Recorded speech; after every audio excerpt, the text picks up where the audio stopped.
I grew up Catholic in Venezuela, and there's one particular verse in the Bible that never really quite sat right with me. It's a verse in which Jesus says, "No one comes to the Father except through me." For years, every time I heard those words, I interpreted them as a closed door, as though access to God depended on one name, one person, one religion, one interpretation, or the door stays shut.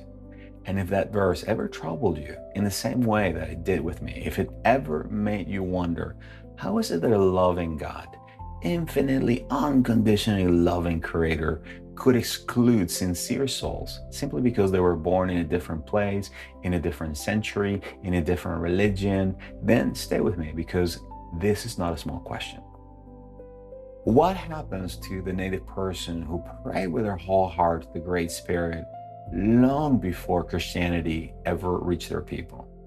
What happens to the Hindu whose ancestors were reciting the Vedas long before Christianity ever reached their land? What happens to Krishna? What happens to Buddha? What happens to all of those prophets and mystics and poets whose lives carried this very special light that you can still feel whenever you read their sacred text? For years, this wasn't just an intellectual question for me. It was something that touched something much deeper, because it made me feel as though I had to choose between the faith that I was raised in and a universal kind of love that I felt deep in my heart. And maybe you too are feeling that right now. Loving something about Jesus, but struggling with the version of him that you were handed by religion. I did not want to reject Jesus. I wanted to understand him more deeply. And this is the understanding that I have arrived at through prayer, reflection, and experience. I no longer interpret through me as a wall that excludes everyone else. I hear it as an invitation to awaken the divine presence that Jesus himself embodied. Now, that does not make Jesus less important to me. It helps me understand more deeply what he revealed through his life. I want to be clear from the very beginning, because this video is not about attacking Christianity. It's not about dismissing Jesus. It's also not about taking something that is sacred and then watering it down until it means nothing. For me, it is actually the opposite. I love Jesus. I love his compassion. I love his forgiveness. I love the way he touched the untouchable, welcomed the rejected, challenged the most powerful, and kept pointing people back to the kingdom of God that lives within. And so I could never really reconcile the love that Jesus embodied with the idea that most of humanity was now somehow outside of the love of God. Something in my feeling heart rejected that idea, not because I wanted to reject Jesus, but because I could not believe that the heart of God was smaller than the religious human being built to describe it. That was the question that stayed with me for many years. Could an expression of divine love really be saying that most of humanity had no access to God? Or was there something deeper in his words that I had not yet learned how to hear, how to interpret? There's a trap that many of us fall into whenever we begin to question religious exclusivity. We're handed a false choice. Either we keep Jesus by making everybody else wrong, or we make room for everybody else, accepting and embracing all traditions, but then leaving Jesus behind. And I almost believed that. I almost thought that I had to choose between a narrow interpretation of Jesus and a wider spiritual vision that included everyone. But I don't believe that these are the only choices anymore. I do not have to lose Jesus in order to make room for everybody else, and neither should you. In fact, widening that circle has helped me to see him more clearly and to feel him more deeply in my own heart, not less. When I look at the great realized masters and the different spiritual wisdom traditions of history, I don't see competitors. What I see is different languages of the exact same truth.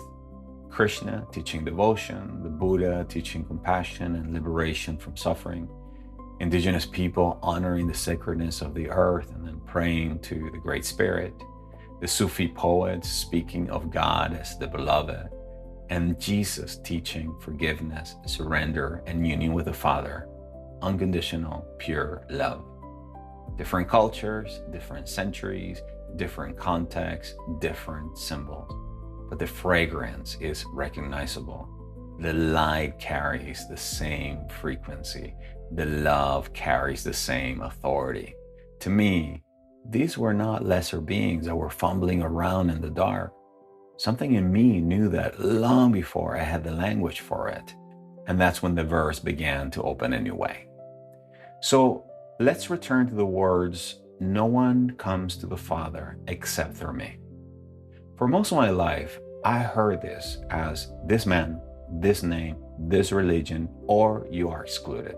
That's it. But what if Jesus was not pointing only to his external identity? What if what he was pointing to was the divine presence that he had fully awakened to himself? In the book of Exodus, Moses asked God what his name is. And the answer is, I am who I am. Not a label, not a brand, not a tribal possession. Presence itself. Pure beingness. And if that is the name that God reveals, then every time Jesus says, I am, I hear something deeper than ordinary identity.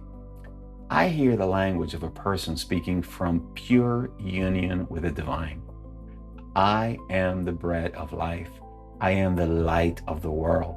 I am the door. I am the good shepherd. I am the way, the truth, and the life. I have come to hear these words as mystical language, not as an ego making a claim of superiority, but as a fully realized being speaking from the presence that he had become open and available to, and with whom he had merged. And that changes the way that verse now lands whenever I read it. No one comes to the Father except through me can be heard as a blocked door, or it can be heard as a description of the path itself.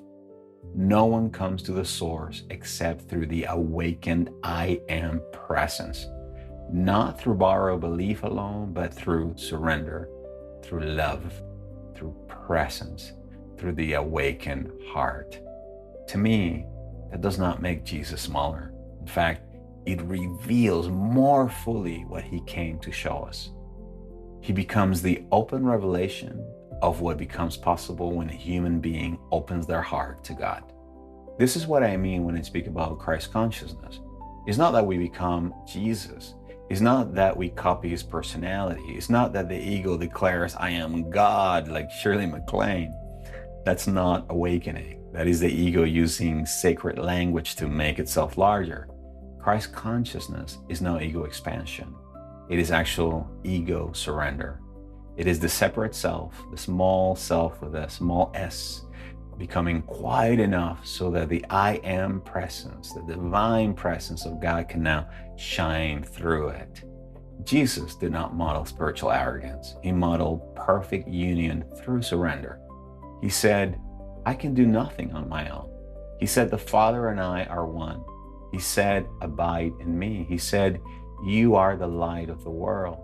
To me, those are not the words of someone that is building a spiritual brand around himself or someone that wants to even start a religion. They're the words of someone who is living in perfect union and communion and intimacy with God, that the boundaries between their human will and their divine will had now become completely transparent. They had merged. His will and the Father's will were one. And the test is very simple. The fruit tells you what tree you're standing under. If your spirituality is making you arrogant, self-righteous, and quick to exclude people, then that is not presence. But if it's making you more loving, more compassionate, more humble, more forgiving, more courageous, and more available to serve, well, that's something real that is happening. The fruit does not lie. This is why I no longer believe that this verse is wrong. I believe many of us were taught to hear it through lenses that were too small for the love that it was pointing toward. Religion can be a sacred map to the divine. It can give us language, it can give us rituals, symbols, prayer, community. And that is not a small thing. A good map can save your life when you're lost. It can help orient you when you're beginning the journey. But let's be clear about something. A map is not the territory. And sometimes the doctrine becomes more important than the actual spiritual encounter. The institution becomes more important than the divine presence. The boundary becomes more important than the love. Maybe the question is not, have I rejected Jesus? Maybe the deeper question is, have I rejected a version of Jesus that was made too small for my heart to trust? For me, religion is the map, and the heart is the compass. And you can carry the most beautiful, amazing, expensive map, but if you don't have a compass, if you lost your compass, you may still become completely lost. I just cannot imagine an unconditionally loving God creating this vast, expansive, luminous universe from love, breathing divine life into everything, placing the spark of life inside every human heart, and then hiding the only doorway back behind one tiny door in one corner of history. The doorway cannot be smaller than the great love that made the entire universe. So when Jesus speaks of himself as the way, I no longer hear him describing a locked gate. I hear him revealing a path to God, a pathway into the kingdom within, a pathway that opens as we recognize the presence of God within us and then allow that presence to live through the heart. That is the resolution that I have come to, the revelation. The way is not something to believe, it's something to become. The truth is not merely something to defend, it's something to embody. And the life is not something promised after death, it's something available right now through love, beginning the moment that the heart opens to the presence of God. If this stretches something in you, I completely understand. Let it stretch you a little bit. I'm not asking you to agree with me. I'm not asking you to believe in me, but I am inviting you to feel into your own heart, to pray with it, to breathe with it, placing a hand over your heart and then asking yourself, what does love reveal when I stop arguing with it? If you would like to explore this topic further, I've written a whole blog post where I go much deeper into this subject. Also, if you want to experience the presence of divine love within you, welcoming the presence of divinity into your own heart, I'd like to invite you to listen to my Connect with Jesus Divine Love guided meditation. I'll place a link in the description down below as well. Because the Sacred Heart of Christ is not just a beautiful image that you look at once in a while. It is actually a living doorway that exists within you back to God. Until the next time, I send you all of my love from my heart to yours. Bye-bye for now.